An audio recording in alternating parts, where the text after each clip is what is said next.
यावर्षी विदर्भात रेकॉर्ड 2,000वर आत्महत्या झाल्या आहेत व यवतमाळ जिल्ह्यात 446 आत्महत्या झाल्या आहेत।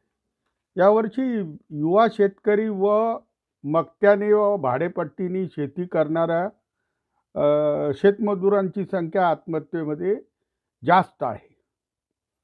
आता जर आकडेवारी बघितली तर कोणताच जिल्हा मागे राहिलेला नाही आहे व अमरावती 396, यवतमाळ 446, वर्धा 224, अकोला 388, वाशिम 212 आणि बुलढाणा जिल्हा हा प्रत्येक वर्षासारखा यावर्षीही 343 आत्महत्या झाल्या आहे। या सगळ्या आत्महत्येचं प्रमुख कारण प्रचंड नापिकी आहे।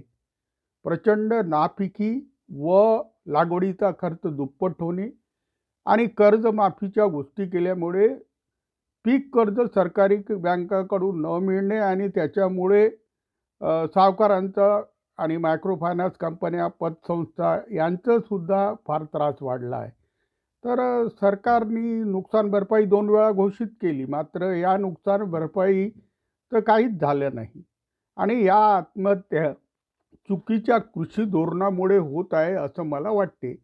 आणि आपणही विचार केला पाहिजे की दररोज 5 ते 6 शेतकरी आत्महत्या करतात आणि 2025 मध्ये मोठी आश्वासने शेतकऱ्यांना देण्यात आली, मात्र कृषी संकट काही कमी होत नाही। याची प्रमुख कारणं आहेत की सरकारचं पतपुरवठा धोरण चुकीचं आहे, सरकारचं लागवडीचा खर्च कमी करण्यासाठी जी यंत्रणा असते ती नाही आहे, हमीभाव सरकारचा कमी आहे आणि पीक पद्धती आणि बियाणांची टेक्नॉलॉजी याच्यावरही मोठा प्रश्न आहे।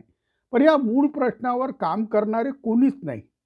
सरकारमध्ये कृषीवर सध्या तर असं झालं की केंद्रात आणि राज्यात कोणी जबाबदार मंत्रीच राहिलेला नाही। अशा परिस्थितीमध्ये या निष्पाप व अज्ञानी लोकांच्या आत्महत्या होत आहेत।